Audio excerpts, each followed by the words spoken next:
السلام عليكم ورحمة الله وبركاته. الحمد لله الأكرم الذي خلق الإنسان وكرم وعلمه من البيان ما لم يعلم، فسبحان الذي لا يحصى امتنانه بلساني ولا بالقلم. ونشهد أن لا إله إلا الله وحده لا شريك له، الذي أوتي جوامع الكلم وكرائم الحكم ومكارم الشيم، صلى الله تبارك وتعالى عليه وسلم. الله أكبر كبيرا، لا ضد له ولا ند له ولا جور له ولا شبه له ولا حد له ولا عد له ولا حد له ولا عد له ولا كف له ولا مثال له ولا مثل له. أما بعد، فقد قال الله تعالى عز وجل في الكلام المجيد والفرقان الحميد: وأعوذ بالله من الشيطان الرجيم، بسم الله الرحمن الرحيم. إنما المؤمنون إخوة فأصلحوا بين أخويكم واتقوا الله، صدق الله العظيم. وأيضا قال الله تعالى عز وجل في الكلام الآخر: بسم الله الرحمن الرحيم: يا أيها الذين آمنوا ادخلوا في السلم كافة ولا تتبعوا خطوات الشيطان إنه لكم عدو مبين، صدق الله العظيم. وأيضا قال الله تعالى: اقرأ باسم ربك الذي خلق الإنسان من علق، اقرأ وربك الأكرم الذي علم بالقلم علم الإنسان ما لم يعلم، صدق الله العظيم. عن أبي هريرة قال: قال رسول الله صلى الله تعالى عليه وسلم: طلب الرزق الحلال فريضة وبعد الفريضة. عن ابن عمر قال: قال رسول الله صلى الله تعالى عليه وسلم: بني الإسلام على خمس: شهادة أن لا إله إلا الله وأن محمدا عبده ورسوله وإقام الصلاة وإيتاء الزكاة والحج وصوم رمضان، رواه البخاري ومسلم. عن أبي سعيد بن الخدري قال: قال رسول الله صلى الله تعالى عليه وسلم: لا تسبوا الصحابة، فلو أن أحدهم أنفق مثل أحد ذهبها بلغ متعدين ولا نصيفا، رواه مسلم. عن عثمان بن عفان قال: قال رسول الله صلى الله تعالى عليه وسلم: خيركم من تعلم القرآن وعلمه، رواه البخاري ومسلم. عن بريدة عن أبيه عن النبي صلى الله تعالى عليه وسلم: من قرأ القرآن يتكل به الناس جاء يوم القيامة وجهه أدعى ليس عليه لحم، رواه ابن سودان. عن أبي الدرداء قال: قال رسول الله صلى الله تعالى عليه وسلم: إن العالم لا يستغفر له من في السماوات ومن في الأرض حتى الحيتان في الماء. إن العلماء ورثة الأنبياء، إن الأنبياء لم يورثوا دينارا ولا درهما، إنما ورثوا العلم فمن أخذه أخذ بحق الواثق، رواه الترمذي وابن ماجه وأبي داود وإمام أحمد في المسند، أو كما قال رسول الله صلى الله تعالى عليه وسلم.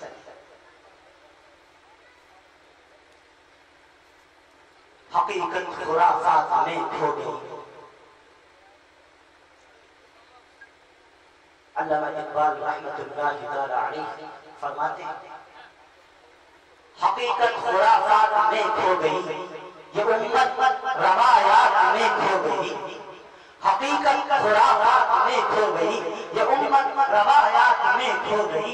لبھاتا ہے دل کو کلام خطیب. تقریر تو بڑی اچھی ہے، واز تو بڑا شاندار ہے، بات تو بہت اچھی کر رہا ہے، دل گمائی کر رہا ہے، سمجھ میں بھی آ رہا ہے. لبھاتا ہے دل کو کلام خطیب، مگر لذت شوق سے بے نصیب. کیوں بجھی عشق کی آگ اندھیرے، مسلمان نہیں یاد گاہے. اور اقبال کہتا ہے، اللہ اقبال رحمۃ اللہ تعالی علیہ جس جیسا شاعر میری نظروں میں ہم نے نہیں پڑھا. وسیع النظر تھا، بڑے شعر کہے، کام کے شعر کہنے لگا: دیکھو ملک ہندوستان کس موڑ پر جا رہا ہے. نقشہ ایک جملے میں کھینچ دی۔ مسلمان کیا کر رہا ہے؟ سارا کا سارا راز ایک شعر میں بیان کر دیا اور کہہ دیا عمل سے زندگی بنتی ہے، جنت بھی جہنم بھی، یہ خاکی اپنی فطرت میں نہ نوری ہے نہ ناری ہے۔ ہاں اگر کامیابی چاہتے ہو تو اچھے عمل کرنے پڑیں گے۔ اقبال کا یہ شعر کہتا ہے کہ اگر ہم کو جنت چاہیے تو نیک عمل کرنے پڑیں گے، جہنم چاہیے اس کے لیے بھی برے عمل کرنے پڑیں گے۔ بغیر عمل کے نہ جنت مل سکتی ہے نہ بغیر عمل کے جہنم مل سکتی ہے۔ عمل اچھے کرو گے تو جنت ملے گی، عمل برے کرو گے تو جہنم ملے گی۔ عمل سے زندگی بنتی ہے، جنت بھی جہنم بھی، یہ خاکی اپنی فطرت میں نہ نوری ہے نہ ناری ہے۔ اور اقبال رحمۃ اللہ تعالی علیہ اپنے عارفانہ نظر سے فرما رہے ہیں، اے ہندوستان کے مسلمانوں، تم چاہ رہے ہو تو اپنے دل میں خیال کر رہے ہو کہ اللہ رب العالمین تم کو سربلندی عطا کر دے۔ اگر تم سربلندی چاہتے ہو، اگر تم پورے طور پر اللہ کے ہاں کامیاب ہونا چاہتے ہو تو ایک کام کرو، امام الانبیاء احمد مصطفیٰ محمد مصطفیٰ صلی اللہ علیہ وسلم کے طریقے پر آ جاؤ، اس نبی کے طریقے کو اپنا طریقہ بناؤ، اس نبی کے مشن کو آگے لے کر دنیا میں چھوڑو تو پورے طور پر کامیاب ہو جاؤ گے۔ کہ محمد سے وفا پانے تو ہم تیرے ہیں، یہ جہاں چیز ہے کیا لوح و قلم تیرے ہیں۔ آئے دنیا میں بہت پاک و مکرم بن کر، یہ اقبال نہیں ہے، یہ علی سکندر جگر مراد آبادی۔ بچپن سے ایک عادت سے پڑ گئی تھی، والد کا انتقال ہو گیا، والدہ چلی گئی، ایک صدمہ لگا، شراب پیا، عادی ہو گئے علی سکندر جگر مراد آبادی۔ بچپن سے شراب پینا شروع کر دیا۔ ملاقات ہوئی حکیم الامت مجدد ملت اشرف الفقہاء حضرت العلامہ اشرف علی تھانوی رحمۃ اللہ تعالی علیہ سے۔ حضرت نے فرمایا توبہ کر لو، شراب اچھی چیز نہیں ہے، بڑوں کی نظریں بڑی ہوتی ہیں۔ بات سمجھ میں آ گئی، علی سکندر جگر مراد آبادی نے توبہ فرما دی اور ایسی توبہ کی، اس کے بعد شراب کو ہاتھ نہیں لگایا۔ اور امام الانبیاء کی شان میں ایسا شعر کہا ہے کہ ایسا شعر اقبال نہ کہہ سکا، غالب نے کہہ سکا، حاتم نے کہہ سکا، غالب نے کہہ سکا، کہہ دیا آئے دنیا میں بہت پاک و مکرم بن کر، ورنہ آیا کوئی رحمت عالم بن کر۔ اور یہ سلمان کا ایمان ہے کہ اللہ رب العالمین کی بارگاہ میں علی سکندر جگر مراد آبادی کو رب الجلال کی بارگاہ میں معافی دلوانے کے لیے، جنت الفردوس میں جگہ دلانے کے لیے بس یہ شعر کافی ہے۔ کیوں؟ اس نے امام الانبیاء کی شان میں وہ شعر کہا ہے، آپ تشریف کرتی ہاں وہاں ارسلناک الا رحمۃ للعالمین، کہ رب الجلال نے فرمایا ہم نے اپنے محبوب کریم کو ساری کی ساری کائنات کے لیے رحمت بنا کر کے بھیجا۔ خیال رکھنا رب الجلال نے امام الانبیاء سے پہلے عیسیٰ آدم شفیع اللہ سے لے کر کے عیسیٰ روح اللہ تک کم و بیش 1,22,999 انبیاء کرام علیہ السلام کو دنیا میں مبعوث فرمایا، لیکن کسی کو رحمت عالم نہیں بنایا، کسی کو خطے کا نبی بنا دیا، کسی کو اپنے گاؤں کا نبی بنا دیا، کسی کو اپنا خاندان کا نبی بنا دیا، کسی کو اپنے قبیلے کا نبی بنا دیا، کسی کو ایک شہر کا نبی بنا دیا۔ ایک وقت میں کئی نبی آئے، آدم شفیع اللہ ہے، آدم شفیع اللہ نے 1000 سال کی عمر گزاری، اللہ کو پیارے ہو گئے، ان کی نبوت ختم ہو گئی، ان کی رسالت ختم ہو گئی۔ آدم شفیع اللہ کے بعد آدم علیہ السلام کے بیٹے سیدنا عیسیٰ علیہ السلام کو نبوت ہوئی، 912 سال تک زندہ رہے، 912 سال تک ان کی شریعت چلتی رہی، 912 سال کے بعد سیدنا عیسیٰ علیہ السلام کی دنیا سے چلے گئے، ان کی شریعت ختم، ان کا قانون ختم، ان کی پورے طور پر تمام ان کی باتوں منسوخ ہو گئی۔ سیدنا عیسیٰ علیہ السلام کے بعد سیدنا ادریس علیہ السلام کا دور آیا، 644 سال تک زندہ رہے۔ علامہ ابن جریر کی تحقیق ہے 644 سال تک سیدنا ادریس علیہ السلام زندہ رہے۔ ادریس کا دور ختم ہو گیا، دور ادریسی ختم ہوا، ادھر طور پر شریعت ادریسی بھی ختم ہو گئی۔ ادریس علیہ السلام کے بعد نوح علیہ السلام کا دور آیا، آ گئے ہیں آدم ثانی، آ گئے ہیں اس دھرتی کے اوپر سب سے پہلے لا الہ الا اللہ کی توحید بلند کرنے والے، اس دھرتی پر سب سے پہلے اللہ کے ایک ہونے کی بات بتانے والے۔ خیال